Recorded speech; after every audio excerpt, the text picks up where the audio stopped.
we are trying to eliminate electronic waste from our environment. Eliminating it has a lot to go through before we can achieve what we want. So we decided to focus on a point where we are turning the waste into. That's when we come with the power storage systems.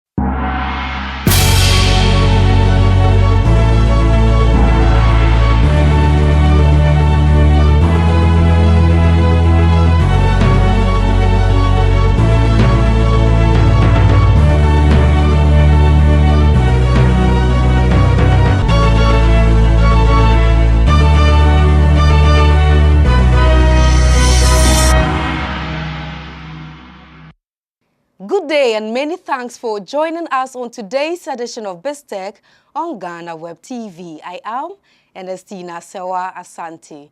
Many people are coming up with innovative ways to ensure that the environment in which we live in is safe and devoid of plastic wastes. One of such people is Robert Nsoh, who is using recycled waste to build battery packs for power supplies for households and communities. My colleague, Mawuli Ahorlumegah, has the full report.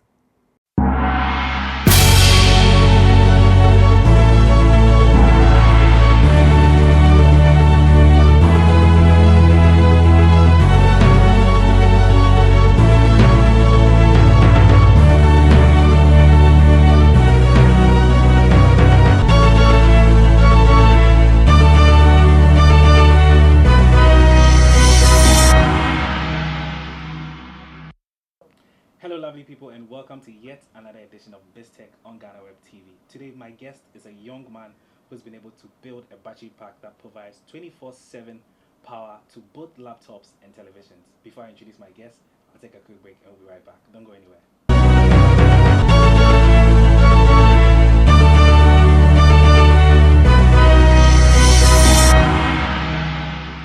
Welcome back from that break on BizTech. My guest is Robert Nsoh, and he's the Chief Executive Officer for eCycle. Robert, welcome to BizTech. How are you? Oh, I'm cool. How are you? Great. Yeah. Good. Many thanks. You left all the way Kumasi to Accra for us to do this. Many thanks. Oh. Thank you so much for coming. Thank you. Yeah. So you are the CEO of eCycle. What exactly is eCycle, and what do you guys do? I see. Okay. The name eCycle comes from electronic waste recycling. So what eCycle does is we are trying to eliminate electronic waste from our environment. Eliminating it has a lot to go through before we can achieve what we want. So we decided to focus on a point where we are turning the waste into. That's when we come with the power storage systems. We have the necklace and other stuffs. But the most important product from our recycling is the power storage system. Okay. So we're able to turn electronic waste into power banks for TV, for laptop, for light, and to serve the purpose of individual users, institutions, farmers, like poultry farmers, for example. They are currently our top market because they need our power system for their farms. So eCycle is up to just providing power, trying to eliminate the waste in other ways, which is the secondary, but the primary is the power systems with the solar. That's very interesting. You mentioned something about recycle. So are you using like plastics, plastic recycle? What are the kind of raw materials you guys use to build the stuff that you build? Okay, when it comes to the power side, we're using only electronic components, like the capacitors, resistors, the laptop batteries, which is our major component from the waste that is actually valuable. Laptop batteries, for example, when it goes off, we discard it. But when you take a laptop battery, actually, it doesn't just go off. There's something that is wrong in the pack. And there are cells. So it never gets spoiled. It gets spoiled, but if it is at fault, that means there's something wrong. Okay. And the whole pack cannot be dead. Oh, okay. There are cells inside. Some are having 6 or 4. So if it is faulty, it could be that one of the cells is failing. That means the rest is still working. So we take the rest of it, then process it into another power storage system that can be used instead of discarding it. Wow. That's it. That's very interesting. So just a little bit about your background. Did you study anything in terms of engineering or in terms of recycling before you set up this company? Okay, when I started the whole thing, that's when I was a kid. Let's say it's a God-given talent. I used to feel like having what I can't afford. So those, like what? Let's say your mom bought you a kid car. Yeah, okay. I can't buy it. I have to get it from my own way. So go to a scrap, get some motors, come and bind it together to get whatever you want.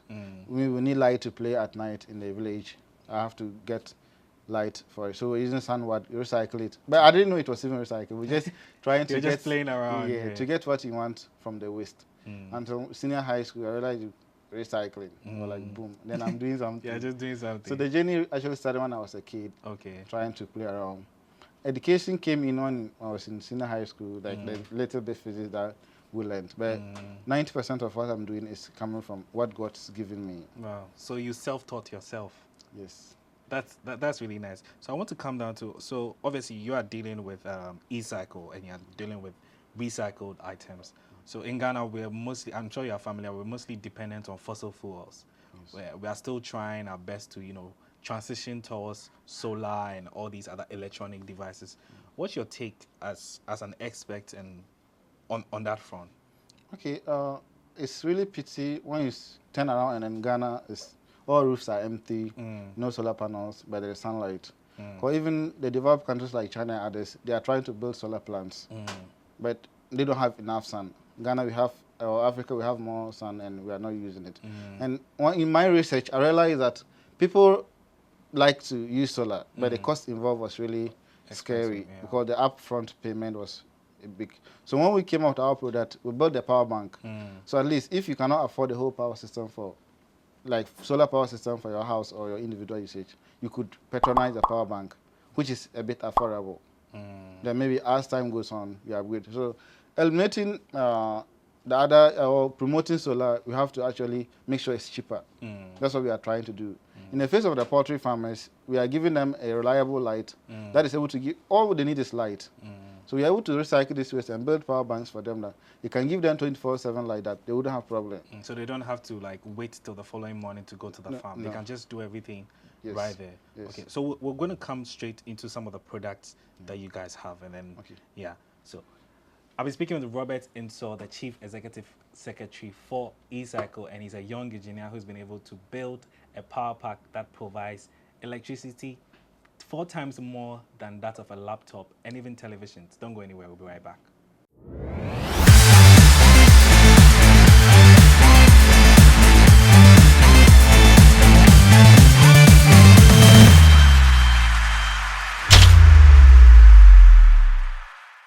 Welcome off on a break on BizTech. I'm sure you're familiar that we've changed our position. Yes, that's because Robert is going to take us through a brief demonstration of how the e-cycle, which is the battery pack that he's developed, works. Robert, so I've been having a very interesting conversation with you, and now we are in front here with the e-cycle. I see it's written, "Stay green, save the earth." If you stay green, you save the earth. Yes. Yeah. So just before we go into the demonstration, what went into building this pack? Okay, the power bank consists of 3 main components. Okay. Which is the battery, and then we have the inverter that does the conversion, and then the housing and other components that will help you monitor the power flow. That is the 3 main components. Okay. So when you get the power pack, it's complete. Everything is inside. Okay. The only thing you need is your extension board to power whatever device you want. Okay. So the first thing is you plug in your extension to the extension outlet. All right. On it. Then you turn it on. Okay, I see a little fan. So the fan indicates that it's on. You also have indicator light that shows that it's on. Okay. If it's in darkness. All right. And all you need is your device to power it. Plug it to your extension. Wow. And boom. Yeah, good to wow, it's charging. Yes. On the screen. Yeah, it's actually charging. Yes. So that is all. Your TV, your laptop, whatever you want power, you can add it to your extension. Yeah. Excluding pressing iron, kettle, rice cooker, or any device that produces heat. Means it consumes more power. And so you use more of the device that don't produce a lot of the like heat. The laptop, the TV, the light, and other stuff. Fan is included. Fan is included. Yeah. Okay, so this runs for 24/7. Yes. And you are sure this is not going to go off at any point? Okay, it comes with a solar panel. Okay. So during the daytime, it recharges whilst you're using. Oh, on its own? Night, yes, on its own. Wow, you don't need to put it in the sun or anything? No, the power bank should be indoors, and then the panel will be on the roof. Okay. Or mounted at a safe place. Okay. So you plug in the panel to recharge it. And some others prefer to use a UPS. UPS, okay. So with the UPS method, we have the AC inlet where you plug to light, then you plug whatever device you want to it. Okay. So when the light goes off, it will switch on continuously for you to have a continuous power flow. So then it is now serving as UPS instead of a power bank alone. Okay. Yeah. Wow. And it has a higher capacity as compared to UPS. Because it has a capacity of 5,000 watts. Wow. Which is the UPS is somewhere around 300, somewhere 250 and all that. So there's a huge difference between our power pack and then the UPS and other stuffs. And also customized based on the customer need. Yeah. Not everybody can afford. Yeah. Remember I said we are trying to cut down the cost of solar. Cut down the cost, yeah. So if you can't afford the bigger version, you can buy the smaller version and later on upgrade it. So this is the bigger version? No, we have the giant actually for a whole house. Okay, so this is actually the smaller version. Yes. And how much is this? Okay, this goes for 1,700 without the solar panel. Okay. 2,500 with the solar panel. Okay, great. Yeah, so you've been running eCycle for some time now. Yeah. You said since 2019. Yes, registered 2019. Registered 2019. Okay. So what's the structure like? Are you working with a team or it's just you alone? Okay, now we're a team. Okay. I started with one of my teachers from high school. He was helping with the designs and other stuff. Whilst I was doing technical. But I thought of teamwork is very important. You might have the idea, but not the time. Not the time to or execute the money it. to push. So we try to build a team that can work. But we don't just work with anybody. We don't just bring anybody to the team. We look for people who have a common vision to what we want. We don't just work at achieving money. We are solving a problem. Yeah. Let the problem be the first priority. And if you have such a person, you are welcome to work with us. Yeah. Your contribution is also valued. Yeah. And the future too, before we end, we are starting an educational system. Okay. Well, I felt our education system is more of theory than practical. Practical, yeah. We have the practicals in school. We are going to universities and other schools to also add the practical education. UNE is an example. We have a contract with them where we go there to teach the students these practical skills, the solar, the power bank, necklace, other stuff, anything practical that can help their course to be a plus to them. That's what we are doing. Wow. And that's the future for eCycle. Great. So finally, before we go, have you had any support from government? Because I think this is very innovative. Have you had anyone come to you and say, hey, we like what you guys are doing. We want to partner with you? We've had comments from the government, but not support as financial support. Because John Kuma was once at our plastic site. Okay. He made a positive comment, but we are still waiting for the results. Maybe God will bring it later. Maybe that was 2020 that he visited our plastic site to check what we are doing. She gave us the right words that could keep us going. But financial support, we are still working on it. Great. That's why we also try not to move fully to NGO. But if you move to NGO, it restricts you that you can't make money on your own. But at eCycle, we are currently making our own money, pushing it small, hoping that people who also have a common vision that were not able to start it, but now better in life or making it, can come in and be like, oh, I can push, or I want to push you to go to the next level. But I was not able to achieve it. Now that you are doing, let me help you achieve it. We are waiting for people to push in. And we are also trying our own way to generate funds for eCycle to work. All right. Robert, many thanks for your time and all the best in all that you do. Thank you. I've been speaking with Robert Nsoh, and he's the Chief Executive Officer for eCycle, and he's also a young man who's been able to build a battery pack that is able to charge laptops 24/7 and also televisions as well. He's been my guest on this week's edition of BizTech. My name is Mawuli Ahorlumegah. Many thanks for watching.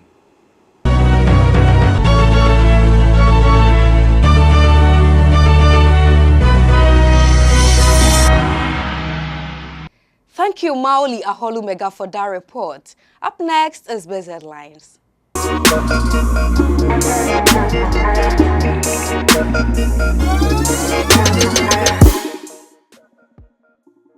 To our very first story, the Bank of Ghana has included illegal forex bureaus trading as part of the reasons for the cedi depreciation against major trading currencies. According to the central bank, some forex companies are flouting the law governing forex operations in the country. A report by GhanaWeb stated that some forex bureaus in Accra are selling $1 for 9 cedis 98 pesos, whilst others are selling it for 10 cedis 10 pesos.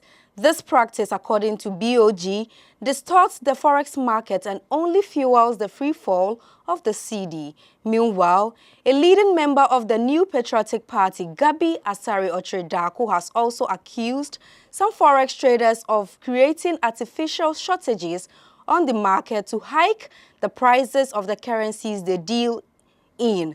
In a tweet that was accompanied by a video, Otredaku wrote, This is what some forex exchange traders in Accra are suspected to be doing.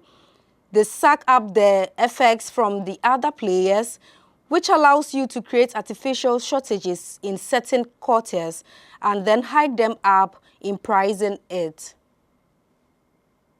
Information Minister Kojo Oppong-Nkrumah has disclosed that government is about to inject $2 billion into the ailing economy.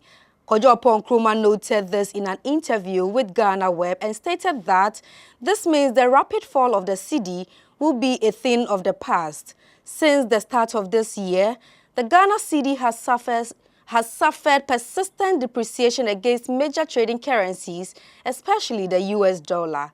As of July this year, the cedi lost its value by more than 20%. The local currency is now trading above 10 cedis to $1 US on the exchange rate market. But the minister, allaying the fears of citizens, revealed that while $750 million is expected from the Afro-Exim Bank this week, the cocoa syndicated loan will add $1.3 billion. These monies, he said, are expected to hit the Bank of Ghana's account. GUTA President Dr. Joseph Obeng has stated that if Ghana's tax systems are devoid of disparities, compliance level could increase significantly. Speaking to GhanaWeb at a national tax forum on August 23rd, Dr. Obeng said most of the tax issues the country is faced with are due to unfairness and the expensive nature of taxes. There should be fairness in the tax administration. The tax system, it should bring parity and fairness.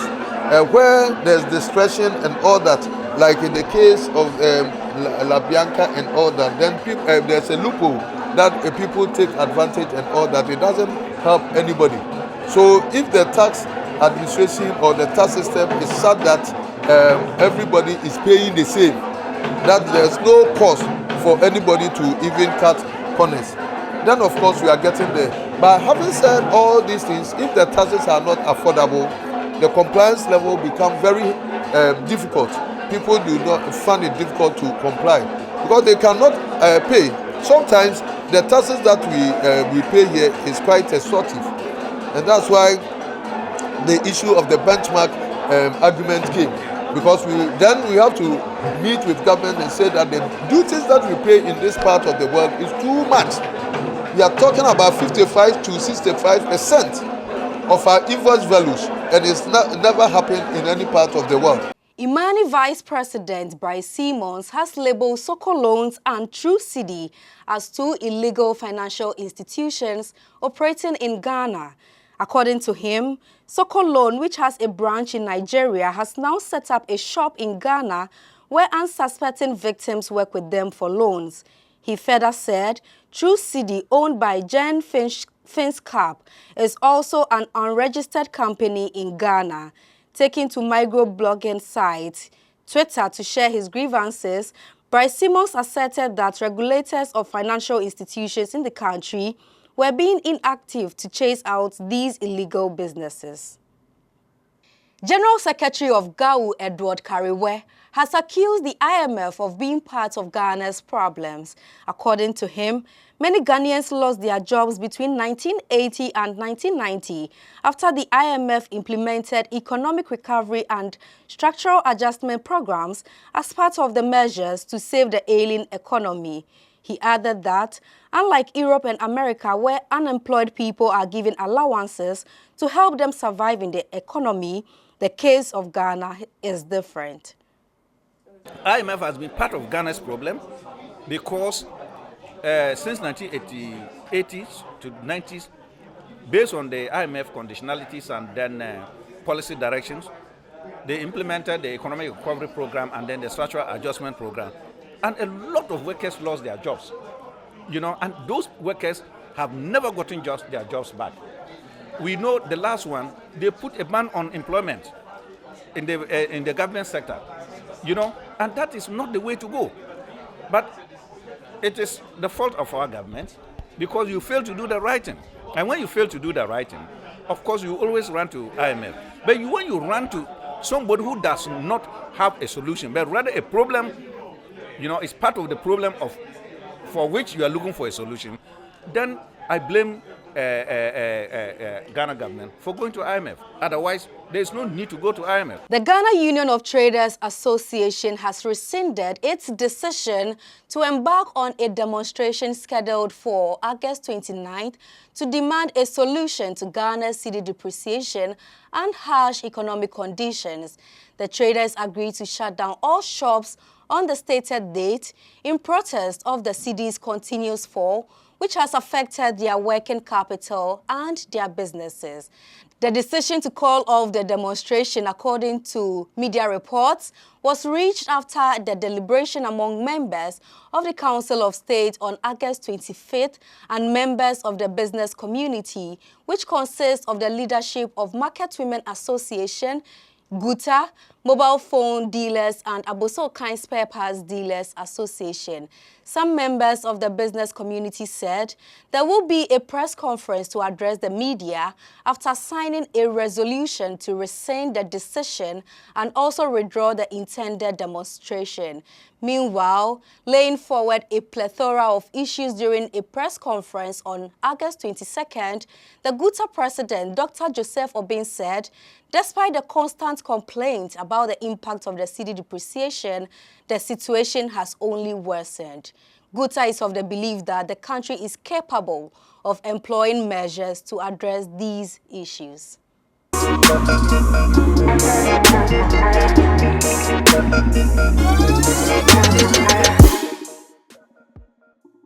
Thank you very much for joining us on today's edition of BizTech on GhanaWeb TV.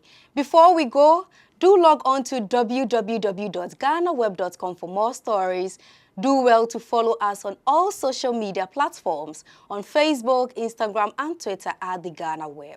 On YouTube, GhanaWeb TV. I am Ernestina Serwaa Asante. Do have a lovely weekend.